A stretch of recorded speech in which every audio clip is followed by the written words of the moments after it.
दोस्तों, आज तक आप लोगों ने बहुत सारी ऐसी फिल्में देखी होंगी जिसमें यही दिखाया जाता है कि छोरियां छोरों से कम नहीं है। अक्सर ज़्यादातर ऐसी पिक्चर हरियाणवी में बनी होती है क्योंकि हरियाणा की लड़की खेल कूद में भी सबसे आगे बढ़ चढ़कर भाग लेती हैं और वो यही दिखाती हैं कि छोरी छोरों से कम कोई ना। आज जो घटना मैं आपको बताने जा रहा हूं, यहां पर छोरी आज इसी तरह से आगे बढ़ती हुई दिखाई देती है, लेकिन यहां पर जो काम करती है उस काम को सुनकर हर कोई व्यक्ति सोचने के लिए मजबूर हो जाता है।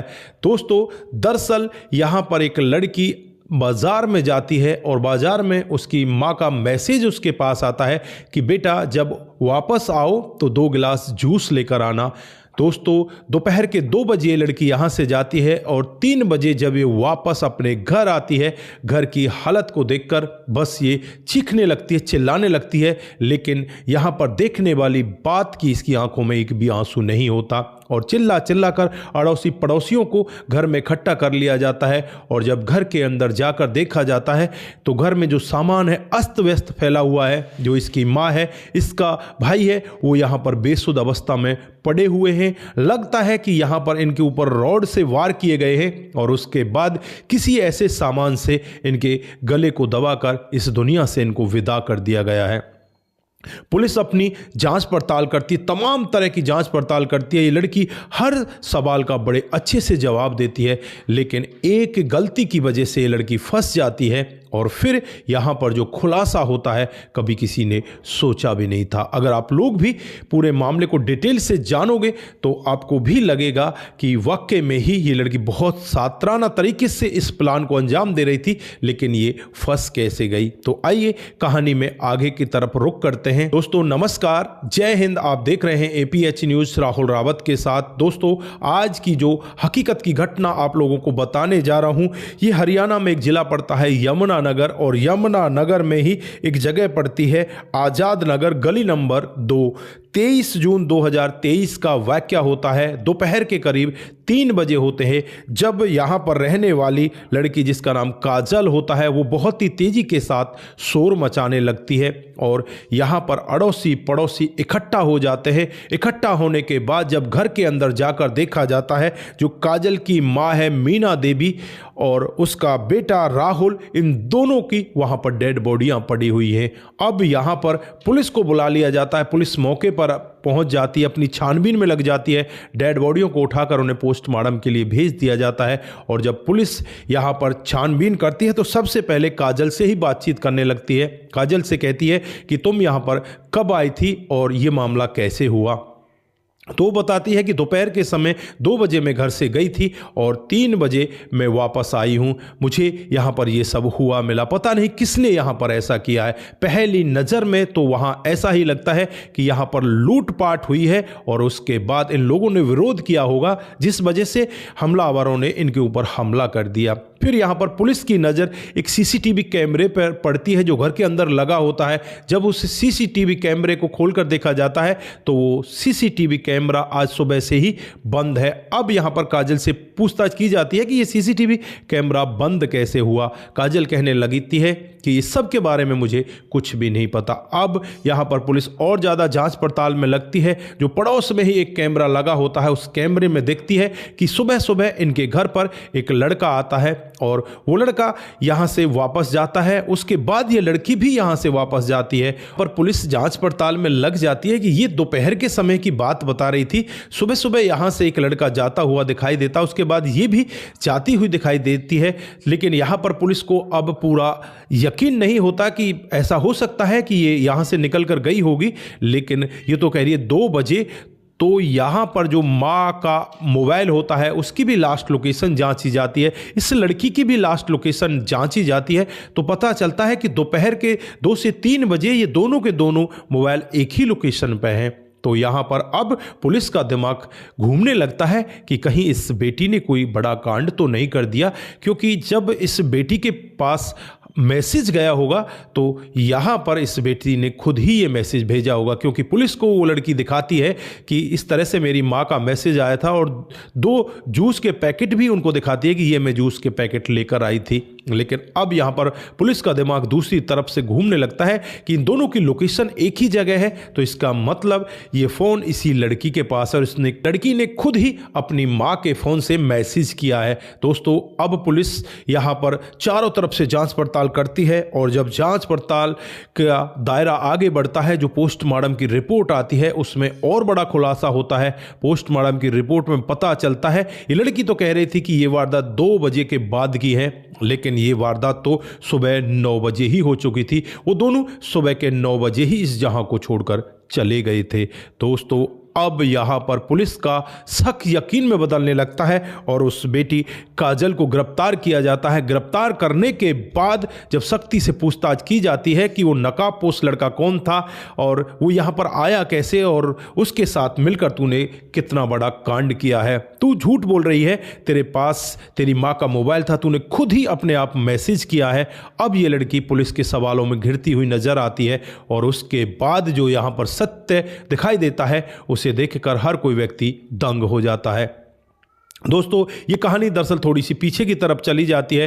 कुछ दिनों पहले ही यहाँ पर काजल के जो पिता हैं वो इस दुनिया को छोड़कर चले जाते हैं। जो काजल होती है वो लड़कों की तरह पली बड़ी होती है, वो कभी भी अपने आप को लड़की मानती ही नहीं, लड़कों की तरह ही कपड़े पहना करती, लड़कों की तरह ही रहा करती और इसी तरह से वो अपना हाव व्यवहार दिखाती है। इंस्टा पर भी जो उसकी आईडी होती है उस पर भी आप चेक कर सकते हैं, वो लड़की हमेशा ही लड़कों के कपड़ों में ही इंस्टा पर रील वगैरह बनाया करती। इसी तरह से धीरे धीरे समय बीतता रहता है और फिर एक दिन का वाकया होता है जब काजल अपनी माँ से कहने लगती है कि माँ मेरी एक सहेली है, उसके साथ भैया की शादी करवा दो। माँ भी बड़ा खुश होती है कि ठीक है तेरी जान पहचान में है तो अच्छी होगी, हम उसके साथ शादी करवा देते हैं। फिर राहुल की शादी इस काजल की सहेली के साथ में हो जाती है और शादी के बाद वो दुल्हन बनकर इसके घर में आ जाती है।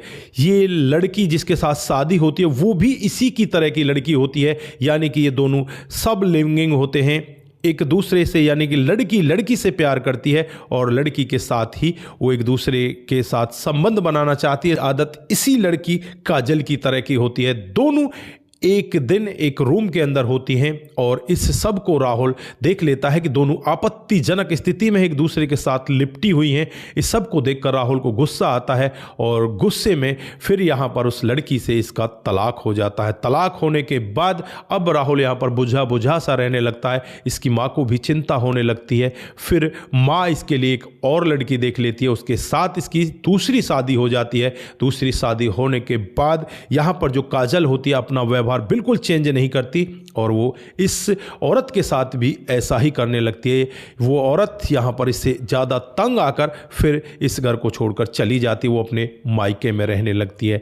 दोस्तों अब यहाँ पर धीरे धीरे समय बीतता है। जो घर वाले हैं काजल की इन हरकतों से बहुत ज़्यादा दुखी होने लगते हैं। इधर जो काजल है वो भी अब इनसे तंग आ चुकी होती है, ऊब चुकी होती है और वो सोचने लग जाती है कि अब इनको रास्ते से कैसे हटाया जाए, इसके लिए कोई प्लान बनाया जाए। फिर वो प्लान बनाती है और प्लान के तहत ही उसे याद आती है अपने 2 भुआ के लड़कों की, जो यहाँ पर मीना के सगे भतीजे होते हैं। का नाम क्रिस होता है, दूसरे का नाम ईशांत होता है। इन दोनों से मिलती है और इनसे एक सौदा तय करती है। इनसे कहती है कि तुम अपनी भुआ को रास्ते से हटा दो और मैं तुम्हें 50,000 रुपये भी दूंगी और यहाँ पर जो जमीन तुम्हारी हमारी मम्मी के नाम है उसे भी मैं तुम्हारे नाम करा दूंगी। दोस्तों दरअसल ये कहानी थोड़ी सी पीछे की तरफ और चली जाती है। साल 2020 का वाकया होता है जब महामारी आई थी। उस महामारी में जो बबली होती है इन बच्चों की दादी, वो उसी महामारी में चल बसती है, लेकिन उससे पहले वो अपनी 200 गज ज़मीन और 40 गज जिस पर घर बना हुआ होता है, यानी कि कुल मिलाकर 240 गज ज़मीन अपनी बेटी मीना के नाम कर देती है। वो बस यही चाहती थी कि उसे अपने बेटे का घमंड तोड़ना है। ये सब करने के लिए वो ये ज़मीन अपनी बेटी के नाम कर देती है और यहाँ पर जो उसका बेटा होता है वो बहुत ही ज़्यादा शराब पीने लगता है। शराब का इतना ज़्यादा आदी हो जाता है और कुछ ही दिनों में वो भी इस दुनिया को छोड़कर चला जाता है। इधर जो उसके बेटे होते हैं क्रिस और ईशांत, वो उसी दिन से ठान लेते हैं कि हमें अपनी भुआ से बदला लेना है और जो उस पर हमारी ज़मीन है उसे वापस लेना है। दोस्तों यहाँ पर अब क्रिस और ईशांत दोनों से ये एक जगह मिलती है और मिलने के बाद इनसे यही बातचीत करती है कि इस तरह से तुम मेरी मम्मी को और रास्ते से हटा दो, जिसके बाद किसी को कानों कान खबर नहीं चलेगी और वो सारी प्रॉपर्टी तुम्हारे नाम हो जाएगी। हालांकि यहाँ पर ईशांत मना करता है, ईशांत इस काम में जाता भी नहीं,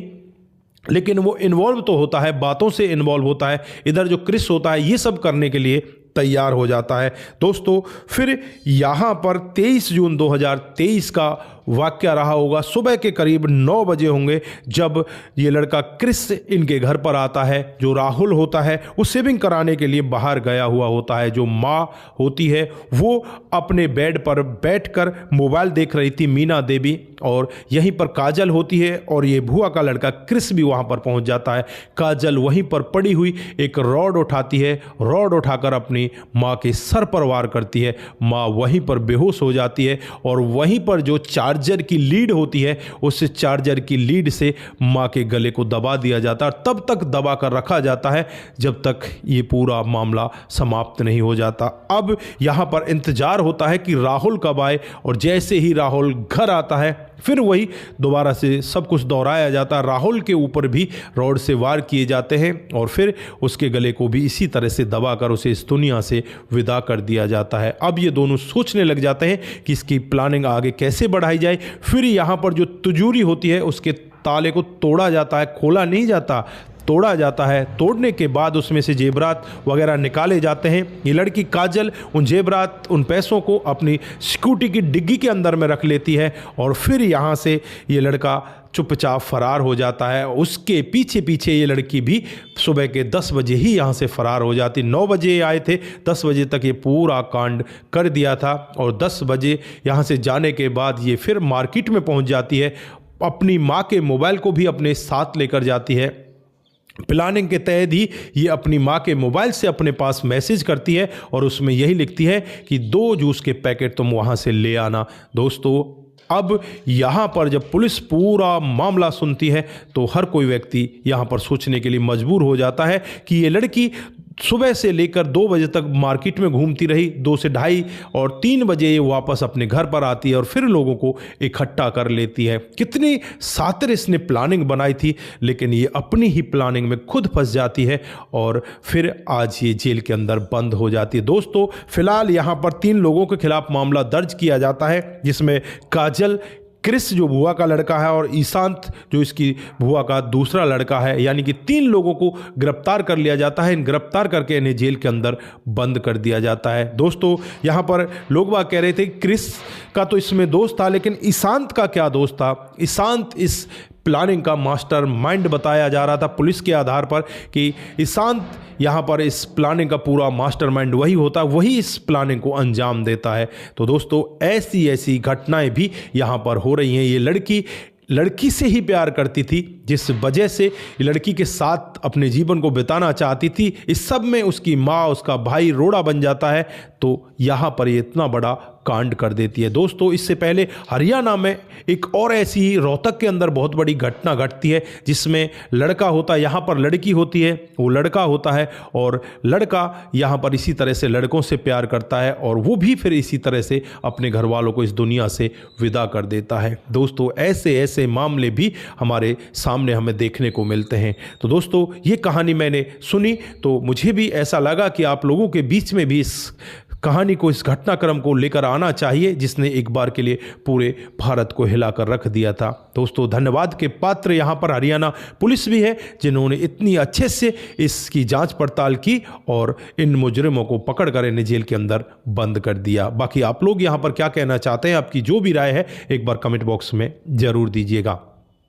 आज के लिए बस इतना ही, फिर मिलते हैं किसी नए मोड के साथ। तब तक के लिए आप अपना ख्याल रखें, परिवार का ख्याल रखें, सतर्क रहें, सावधान रहें, रिश्तों की अहमियत को जरूर समझें। जिन साथियों ने हमारे पिछले वीडियोज पर कमेंट किए थे उनका नाम हम यहाँ पर बारी बारी से लेने वाले हैं। जो सबसे पहला कमेंट आता है वो भीमदत्त जोशी जी का आता है। वो लिखते हैं कि जब किसी का भाग्य उदय होता है तो सब सहायक बन जाते हैं। जय हिंद सर, मैं भीमदत्त जोशी नेपाल से हूँ, फिलहाल यूपी के मुरादाबाद में हूँ। बहुत बहुत धन्यवाद आपका। उसके बाद मुनमुन श्रीवास्तव जी हमें कमेंट करते हैं, आपकी स्टोरी बहुत ही शानदार है, बहुत अच्छी कहानी आप सुनाते हैं। मैं जिला गोपालगंज बिहार 28 वार्ड नंबर 23। कुमार केसी जी जय श्री राम जय शंभू, जय श्री राम जय शंभू। शंकर स्वामी जी आपकी कहानी बहुत ही अच्छी लगती है, बहुत बहुत धन्यवाद। मुकेश कुमार जी जय श्री राम सर। उसके बाद में वीरेंद्र शर्मा जी बहुत अच्छी कहानी, सुपर स्टोरी, आपका भी बहुत बहुत धन्यवाद। MB हमें कमेंट करते हैं बहुत सुंदर कहानी, आपका भी बहुत बहुत धन्यवाद। प्रेमचंद शर्मा जी बहुत सुंदर कहानी को सुनकर बहुत ही अच्छा लगा, लड़के ने बहुत अच्छा काम किया, बहुत बहुत धन्यवाद। रतनलाल शर्मा जी नमस्कार भाई साहब, आपकी कहानी बहुत ही अच्छी लगती है, बहुत सराहनीय होती है, बहुत बहुत धन्यवाद। सूरज DEO नमस्ते भाई जी, very good story, I am Suraj from Fiji, जय हिंद जय भारत, बहुत बहुत धन्यवाद। वीरेंद्र कुमार मौर्य जी हमें जय हिंद लिखते हैं, आपका भी बहुत बहुत धन्यवाद, जय हिंद सर। जो उसके बाद जो कमेंट आता है चेतराम मीना जी का आता है, वो भी हमें कमेंट लिखते हैं कि आपकी कहानी बहुत ही अच्छी होती है, आपका भी दिल की गहराई से बहुत बहुत धन्यवाद। आप सभी लोग इसी तरह से हमारे साथ बने रहें, इसी तरह से अपने कमेंट हमारे साथ में करते रहें। मोनू जैन जी हमें नाइस लिखते हैं, कुमार केसी जी जय श्री राम जय शंभू। कमल जी हमें कमेंट करते हैं, आप सभी का दिल की गहराइयों से बहुत बहुत धन्यवाद। आप सभी लोग इसी तरह से हमारे साथ बने रहें, इसी तरह से अपने कमेंट हमारे साथ में साझा करते रहें, सतर्क रहें, सावधान रहें, रिश्तों की अहमियत को जरूर समझें। नमस्कार, जय हिंद, जय भारत।